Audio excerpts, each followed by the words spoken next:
各位街坊先停低手頭嘅嘢，聽我講幾句真心說話，唔好急住衝上深圳、珠海或者廣州掃平貨，更加唔好諗住去還乜還乜。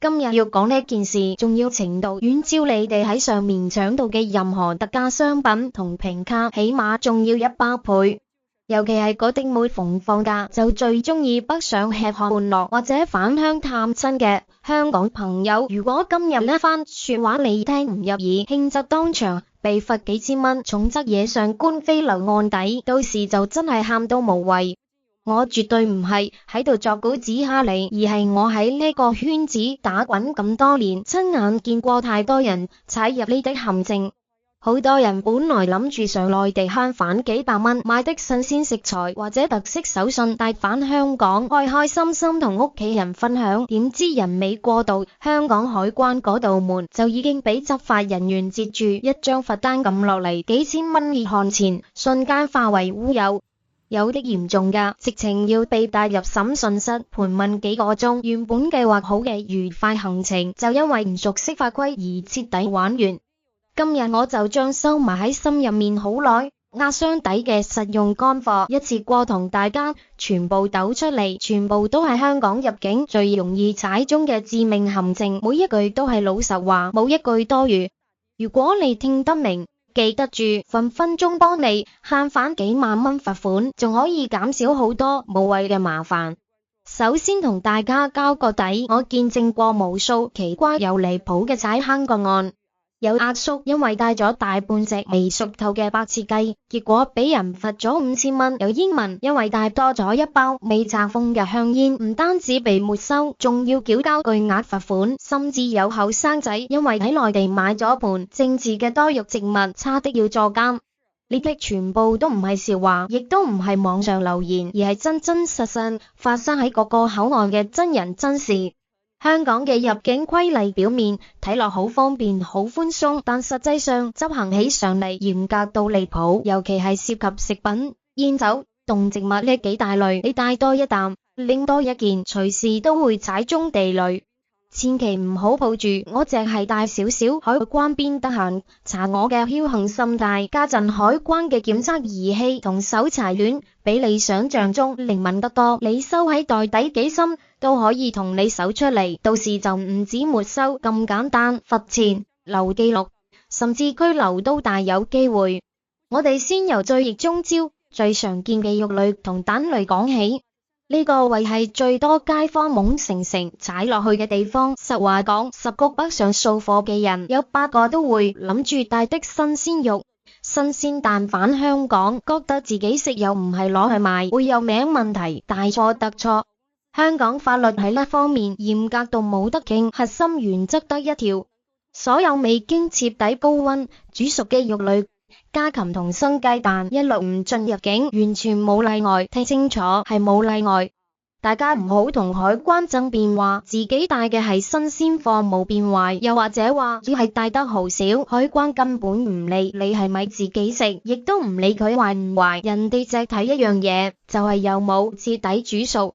具體的講，你喺內地街市買嘅生豬肉、生牛肉、生羊肉，仲有活雞、活鴨、活鵝，哪怕係已經宰好嘅生家禽，全部都唔可以帶。你一過關被查到，當場沒收，然後直接開罰單，起步價幾千蚊。另外，我哋平時行超市或農貿市場好中意買嘅新鮮生雞蛋、路邊攤嘅土雞蛋、優質走地雞蛋，甚至近年好流行嘅流心溫泉蛋、未煮過嘅鹹蛋皮蛋，全部都喺禁止名單入面。千祈唔好以為皮蛋係醃製過就冇事，只要佢未經過徹底高溫滅菌，一律當生蛋處理。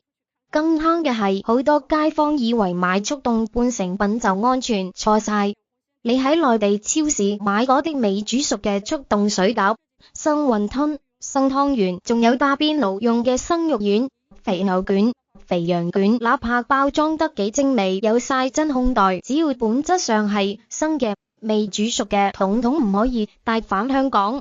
過年過節最中意帶嘅臘肉臘腸，無論係鄉下親戚自己曬，定係大商場買嘅名牌貨，只要未徹底煮熟，就算有真空包裝都係不准入境。之前就見過有位阿婆由內地帶咗2斤鄉下自製嘅臘肉，或想俾個孫食，結果喺羅湖過關被海關查到，臘肉被沒收，仲要當場罰咗3000蚊。阿婆喊晒口話呢2斤臘肉貴過黃金，真係肉痛到極。有人就會問，咁如果我想帶的嘢食返香港，係咪完全冇辦法？又唔係，但你一定要滿足一個絕對前提，就係徹底煮熟，而且係可以直接入口食得嗰種。好似店鋪滷好嘅滷水鵝、燒鵝、燒鴨，一定要燒到透晒，連骨縫入面都冇血絲，先算合格。仲有完全熟透嘅茶葉蛋、滷水蛋或者真空包裝，由正規廠家生產，有完整標籤、生產日期同保質期嘅徹底煮熟肉類食品，呢啲就可以安全帶入境。不過呢度有個重點，大家要記住，千祈唔好買嗰種表面熟咗但入面仲帶血絲嘅嘢，好似白切雞咁。好多人就係追求雞骨帶點血絲先夠滑，但你帶呢種白切雞入境試下。之前就有網友帶咗半隻白切雞話留返夜晚食，結果被海關檢測到骨髓仲有血絲，判定為未徹底煮熟，直接開咗張5000蚊罰單。5000蚊喺香港街市夠你買幾十隻雞，呢個代價邊個頂得順？講完食物，我哋再睇另一個重災區，就係煙同酒。好多人一直有個錯誤觀念，覺得香港係免稅港，帶點煙酒返嚟好正常，甚至覺得自己食自己用掛名。我同你講，呢度嘅規矩比你想象中嚴厲得多。先講酒類，要記實2個硬性條件。第一，你必須要年滿18歲，唔夠18歲帶任何酒精飲品都係違法。第二，你喺內地停留嘅時間必須要超過24小時，只有同時滿足呢2個條件，你先可以免稅帶1公升酒精濃度超過30%嘅烈酒入境，多一滴都唔得。如果你淨係即日來回停留時間唔夠24小時，帶任何酒精濃度超過30%嘅酒都必須要行紅條通道如實申報，如果唔申報又被查到，罰款起步價5000蚊。有人會話我帶嘅係普通葡萄酒或啤酒，濃度冇超過30%，總可以帶多，有錯的。數量太多，好似成箱半帶10幾20支，海關一樣會截停你，認定你唔係自己飲而係做商業用途，到時一樣沒收同罰款。再講煙草，呢幾年香港對煙草管控嚴到令人髮指，每人免稅可以帶嘅香煙數量係19支，連一整包20支都唔夠。如果你帶一整包全新未拆嘅香煙過關，又行6條通道冇申報，多出嘅嗰1支煙就已經構成違法。之前就有個老煙槍覺得規定太刁鑽，偷偷塞多1包喺褲袋，結果被海關查獲，罰咗2000蚊。更重要嘅係，香港全面禁止電子煙入境，無論主機、煙彈、加熱煙草、充電器、電池，所有相關配件一律唔准帶入。哪怕只帶1粒煙彈都絕對唔得，一旦被查到，唔單止罰款，仲好大機會收傳票上法庭留刑事記錄，影響出境旅遊、升學、返工，甚至牽連下一代。千祈唔好覺得自己藏得好，家陣海關查電子煙嚴格程度不亞於查毒品，根本藏唔住。除咗食品同煙酒，動植物規定嘅處罰往往最嚴重，輕則罰錢，重則坐監。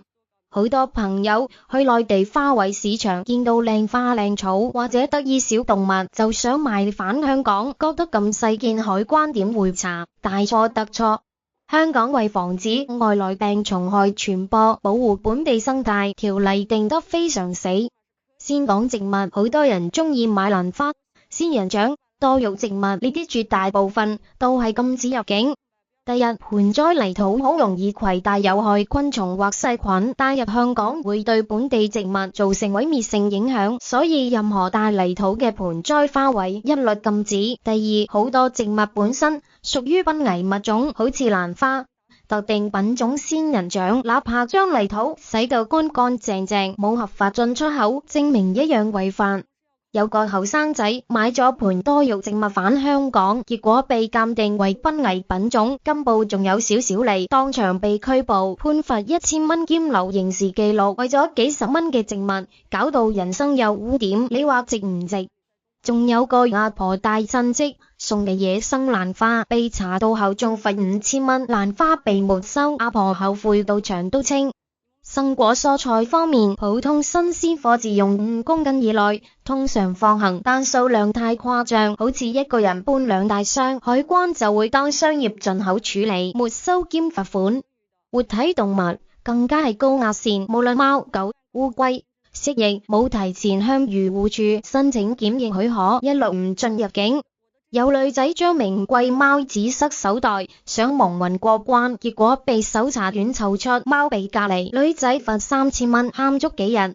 另外，魚翅、花旗參、石斛、冬蟲夏草等名貴藥材，好多屬於瀕危物種，冇合法證明，私自攜帶嚴重可以判監。購買前一定要問清品種，搞唔清寧願唔買。藥物方面，近年亦係頻頻中招嘅新雷區。好多人覺得內地藥房買藥方便又平，習慣一次買一大堆返香港，覺得普通成藥唔係毒品，海關點會管？其實法規細節非常多。普通非處方藥好似感冒沖劑、退燒藥，數量少自用，有完整包裝，通常冇問題。但如果你買10幾20盒塞滿，海關就會懷疑你轉售或代購冇香港衛生署牌照就屬違法，會被沒收兼起訴。更重要係受管制藥物，好多內地隨便買到嘅止痛藥、安眠藥喺香港屬於第一步毒藥或處方藥，冇醫生紙就私自攜帶屬違法。特別要留意大麻二酚成分，香港法律已將其列為危險藥物，同海洛因、冰毒同級。